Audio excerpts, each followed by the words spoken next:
halaman saya. Saya juga kaget, ternyata ada sepupu saya yang ikut dalam menghentikan kajian Ustadz. Saya sudah coba menegur dan mengingatkan bahwasanya beliau salah.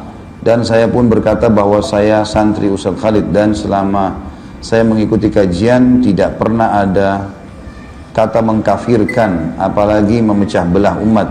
Tapi dia tetap dengan pendirian golongannya, sampai saya menyampaikan kejadian kemarin itu ada dalam Quran, surah Al-Baqarah ayat 170. Tapi dia tetap memperlihatkan kebencian pada ulama sunnah. Lalu sikap apa yang harus saya lakukan? Apalagi saya harus benci dia karena Allah Azza wa Jalla. Pertama sekali teman-teman sekalian, saya pribadi, tidak usah antum, saya pribadi tidak merasa ada masalah di situ. Saya pribadi menganggap itu adalah saudara muslim kita yang mungkin dalam kondisi belum mengetahui apa yang membuat orang banyak melakukan perbuatan salah karena belum tahu. Gitu.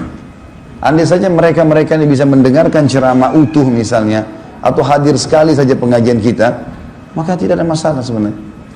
Cuma ini kebanyakan mereka terbawa arus emosional, dan begitulah syaitan bermain ya, menggoda manusia sehingga akhirnya memusuhi saudaranya muslim tanpa sebab ya. Makanya saya menanggapnya dengan hal yang biasa sekali. Saya menganggap pengurus masjid meminta pada saat itu untuk menghentikan pengajian, saya mengatakan saya nggak ada masalah. Di masjid yang hadir ribuan orang, di depan masjid yang demo 50 orang. Kalau saya mau gunakan masa yang ada, berhentiin maka selesai urusannya. Tapi apa itu keputusan bijak? Apakah kita harus balas kebodohan dengan kebodohan, kesalahan dengan kesalahan, kelalaian dengan kelalaian? Tentu tidak. Itu adalah saudara-saudara kita muslim. Saya bilang tadi, selama orang ucapkan syahadat, dia punya nilai di diri kita. Nggak boleh sama sekali kita salah dalam melangkah di situ. Mengalah adalah hal yang positif, nggak ada masalah. Semoga saja satu waktu Allah berikan mereka hidayah.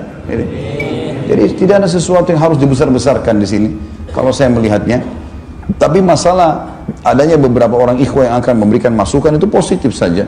Kita berikan masukan, karena memberhentikan pengajian di masjid sebuah hal yang perlu ditanda-tanyai masalah adab. Sementara teman-teman ini juga menjaga gereja pada saat Natalan, mereka para tokoh-tokoh Syiah kalau datang, dan alasannya karena saya pernah membahas ini dan itu. Tokoh-tokoh Syiah mencaci maki Aisyah, mengatakan Quran kurang, mengkafirkan sahabat. Nah, itu bukan hujjah, bukan alasan. Makanya saya melihat ini hanya sekedar karena ketidaktahuan saja. Ya, dan semoga Allah SWT berikan hidayah. Ya.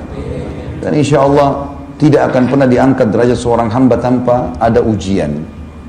Kalau kita mau naik kelas harus diuji dulu. Lulus nggak gitu? Kalau orang dengan emosional, dengan amarah, maka tidak lulus itu. Gitu kan? Masih syukur cuma begitu saja. Di zaman Nabi SAW orang kafir yang melempari Nabi SAW dengan kotoran, beliau sabar. Ini saudara kita muslim, hanya karena tidak paham, menyebutkan yel-yel, mengatakan saya ingin merusak stabilitas NKRI, ini luar biasa nih. Padahal selama ini kita yang selalu menenangkan masyarakat untuk tidak melakukan hal-hal yang merusak itu semua, gitu kan. Tapi nggak apa-apa lah, semoga Allah berikan hidayah.